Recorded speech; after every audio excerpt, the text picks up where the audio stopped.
মানব মস্তিষ্কের একটি সাধারণ ত্রুটি আছে, যে ত্রুটিটি আপনার সবচেয়ে বড় লক্ষ্যকে নীরবে ধ্বংস করে দেয়। মনোবিজ্ঞানীরা একে বলে প্রিম্যাচিওর সেলিব্রেশন বা অকাল উদযাপন। ধরুন, আপনার মাথায় একটি দারুণ আইডিয়া এসেছে। আপনি সিদ্ধান্ত নিলেন একটি কোম্পানি শুরু করবেন। আপনি উত্তেজিত, অ্যাড্রিনালিনে নিমজ্জিত, আর সেই রাতেই বন্ধুদের সাথে বেরিয়ে পড়লেন। সব বলে দিলেন, পুরো পরিকল্পনাটাই তাদের সামনে মেলে ধরলেন। আর তারা বলল, বাহ, এটি অসাধারণ, তুমি অনেক বুদ্ধিমান, এটা বড় কিছু হতে যাচ্ছে। এই কথাগুলো শুনে আপনার মস্তিষ্কে মুহূর্তেই প্রচুর ডোপামিন নির্গত হলো। প্রকৃত কাজ করার আগেই সে অর্জনের আনন্দ পেয়ে গেল, আর আপনি বাড়ি ফিরে গেলেন তৃপ্ত মনে, অর্জনের ক্ষুধা ছাড়াই। তাই পরের দিন সকালে উঠে কোনো কাজের তাগিদ খুঁজে পেলেন না, কারণ আপনার মস্তিষ্ক পরিশ্রম ছাড়াই পুরস্কার পেয়ে গেছে। তাই বেশি কথা বলা হলো কাজ বাস্তবায়নের সবচেয়ে বড় ত্রুটি। আমাদের আঞ্চলিক ভাষায় যাকে বলে ঘন পেঁচালে খ্যাতা হারায়, তবে এর চেয়ে অন্ধকার আরেকটি কারণ আছে, যাকে বলা হয় স্যাবোটাজ। সানজু তার দ্য আর্ট অফ ওয়ারে লিখেছেন, আপনার পরিকল্পনাকে রাতের মতো অন্ধকার আর অভেদ্য রাখুন, আর যখন পদক্ষেপ নেবেন বজ্রপাতের মতো আঘাত করুন। কারণ আপনি যদি আগেই কৌশলের কথা বলে দেন, আপনি নিজেই শত্রুর হাতে নিজের বিরুদ্ধে অস্ত্র তুলে দিচ্ছেন। ওয়ারেন বাফেট যদি কোনো শেয়ার কেনার আগে সেটা প্রকাশ করতেন, হাজারজন তার আগেই সেই শেয়ার কিনে সম্ভাবনা শেষ করে দিত। মার্ক জাকারবার্গ যদি ফেসবুকের আইডিয়া বাস্তবায়নের আগেই শেয়ার করতেন, হয়তো অন্য কেউ আগেই ফেসবুক বানিয়ে ফেলত। বিলিয়নাররা এই ভুল করে না, অথচ আমরা করি। আমরা নিজেরাই নিজেদের প্রতিযোগী তৈরি করি, নিজের হাতে নিজের সুবিধাজনক অবস্থান ধ্বংস করি। আপনি যদি সহকর্মীকে বলেন, আমি পদোন্নতির জন্য আবেদন করছি, পরক্ষণেই দেখবেন তারাও একই পদের জন্য ময়দানে নেমেছে। এখন তারা আপনার চাল জানে, তারা গুজব ছড়াতে পারে, তারা বাধা দিতে পারে, তারা কৌশলে আপনাকে হারিয়ে দিতে পারে। এটা তাদের দোষ নয়, এটাই মানুষের স্বভাব, সম্পদের জন্য একে অপরের সাথে প্রতিযোগিতা করা। এরপর রয়েছে সমালোচকদের কথা। আপনি বড় পরিকল্পনার ঘোষণা দেওয়ার সঙ্গে সঙ্গে আপনার জীবনে সংশয়বাদীদের আমন্ত্রণ জানিয়ে দিলেন। তারা বলবে অর্থনীতি খারাপ, তারা বলবে আপনার কোনো অভিজ্ঞতা নেই, তারা বলবে এটি আগে কখনো হয়নি। এই সন্দেহগুলো ভাইরাসের মতো, মনে ভয়ের বীজ বপন করে। আর আপনি তো জানেন, বীজ থেকে চারা সৃষ্টির মুহূর্তটাই সবচেয়ে নাজুক। সেই সময় বিষাক্ত কথার আঘাতে চারা মরে যায়। আপনি লক্ষ্য ছেড়ে দেন, ভাবেন হয়তো তারাই ঠিক ছিল, হয়তো আমার কমফোর্টেই থাকা উচিত। শুরুর দিকে প্রতিটি নতুন স্বপ্নকে একটি শিশুর মতো রক্ষা করতে হয়। এটি সমালোচনার হিমেল হাওয়ায় বাঁচতে পারে না। এর উষ্ণতা প্রয়োজন, এর সুরক্ষা প্রয়োজন। যতক্ষণ না এটি নিজের পায়ে দাঁড়ানোর মতো শক্তিশালী হচ্ছে, ততক্ষণ একে নীরবতার ইনকিউবেটরে রাখুন। আপনি কি করতে যাচ্ছেন মানুষকে বলবেন না, আপনি কি করছেন তা তাদের দেখান। ফলাফলই একমাত্র জিনিস যা নিয়ে কেউ বিতর্ক করতে পারে না। আপনি যখন একটি তৈরি পণ্য নিয়ে হাজির হবেন, একটি স্বাক্ষরিত চুক্তি, একটি হাতে পাওয়া চেক, তখন কেউ বলতে পারবে না এটা অসম্ভব ছিল, কারণ এটি তখন ইতিমধ্যেই সম্ভব।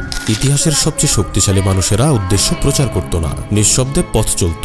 যখন বাকিরা সমালোচনায় মুখর, তখন তারা নিজেদের দুর্গ গড়ে তুলত।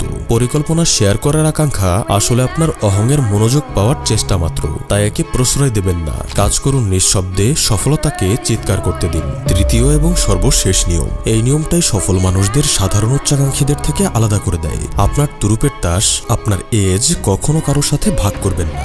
এজ মানে কি? এটি সেই বিশেষ জ্ঞান, সেই অনন্য কৌশল, সেই বাড়তি সুবিধা যা আপনাকে অর্থ উপার্জন করতে সাহায্য করে। বিনিয়োগের জগতে এটাকে বলা হয় আলফা, বাজারকে হারিয়ে দেওয়ার ক্ষমতা। অর্থনীতিতে একটি মৌলিক নিয়ম হলো এফিশিয়েন্ট মার্কেটিং হিপনোসিস। এই নিয়মটি বলে, টাকা উপার্জনের কোনো পথ যদি একবার জনসম্মুখে চলে আসে, তাহলে সবাই সেটি করতে শুরু করবে। আর যেই মুহূর্তে সবাই করা শুরু করবে, মুনাফা হারিয়ে যাবে। ফুটপাতে 1000 টাকার নোট পড়ে আছে, আপনি তুলে নিতে পারেন, কিন্তু আপনি যদি 1000 মানুষকে বলেন ওই ফুটপাতে 1000 টাকা পড়ে আছে, তাহলে আপনি সেখানে ফিরে যাওয়ার আগেই সব শেষ। আরো সহজ করে বললে, ধরুন আপনি সোনার ডিম দেওয়া একটি রাজহাঁস খুঁজে পেলেন। আপনি কি প্রতিবেশীদের ডেকে দেখাবেন? না, আপনি চারিদিকে বেড়া দেবেন, দেয়াল তুলবেন, গেটে তালা ঝোলাবেন। কারণ আপনি যদি হাঁসটি দেখান, আজ হোক বা কাল কেউ চুরি করার চেষ্টা করবে, সরকার কর বসাবে, প্রতিযোগীরা নকল করবে। যদি আপনারা বিশ্বের নাম্বার 1 সফট ড্রিঙ্কস কোকাকোলার দিকে তাকান, 1988 সাল থেকে কোকাকোলার অনেক বড় একটা শেয়ার কিনে রেখেছেন খোদ ওয়ারেন বাফেট। কেন জানেন? কারণ কোকাকোলার সবচেয়ে মূল্যবান সম্পদ তাদের বিশাল কারখানা না, অসংখ্য ট্রাক না, শুধুমাত্র একটা জিনিস, তাদের রেসিপি। কোকাকোলার ফর্মুলা বাণিজ্যের ইতিহাসে সবচেয়ে সুরক্ষিত গোপনীয় গোপনীয়তাগুলোর একটি। এটি আটলান্টার একটি ভল্টে রাখা আছে, আর মাত্র 2 জন মানুষের পুরো ফর্মুলা জানেন এবং তাদের একই বিমানে ভ্রমণের অনুমতি পর্যন্ত নেই। কেন এত কড়াকড়ি? কারণ রেসিপি যদি আগামীকাল ইন্টারনেটে ছড়িয়ে পড়ে, কোকের 10,000 সাধারণ কপি তৈরি হবে, মুনাফা ধসে পড়বে, একচাটিয়া আধিপত্য শেষ হয়ে যাবে। তারা বোঝে গোপনীয়তাই তাদের মুনাফার উৎস।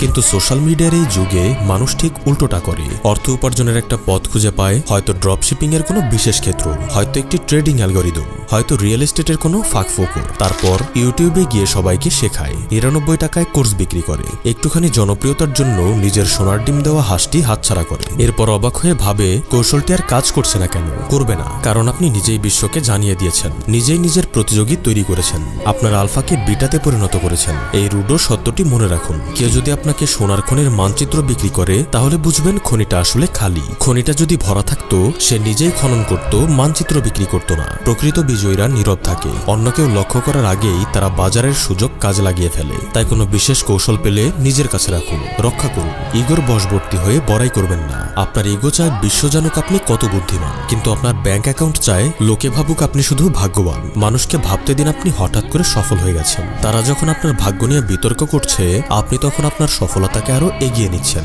যেই মুহূর্তে আপনি জাদুর কৌশল ব্যাখ্যা করবেন, দর্শকরা তালি দেওয়া বন্ধ করে আপনাকে নকল করা শুরু করবে। নিজের সফলতার গোপন রেসিপি কখনো বিলিয়ে দেবেন না। ভাইজান, আজকের ভিডিওটা একটু ভিন্ন ধাঁচের ছিল, একটু বেশি ডার্ক আর গভীর আলোচনায় চলে গিয়েছিলাম। এটা ছিল আমার প্রথম এমন ধরনের চেষ্টা, তাই আপনাদের মতামতটা আমার জন্য সত্যিই অনেক গুরুত্বপূর্ণ। ভিডিওটা কেমন লেগেছে অবশ্যই কমেন্টে জানাবেন। আর যদি এই ধরনের রহস্যময়, গোপন আর একটু ভিন্ন স্বাদের কন্টেন্ট আপনাদের ভালো লাগে, তাহলে জানিয়ে দিন। আমি আবারও চুলছেরা অভিযান চালিয়ে আপনাদের জন্য নতুন নতুন ডার্ক ও রহস্যময় ফাইন্যান্সিয়াল ভিডিও নিয়ে হাজির হব। ধন্যবাদ।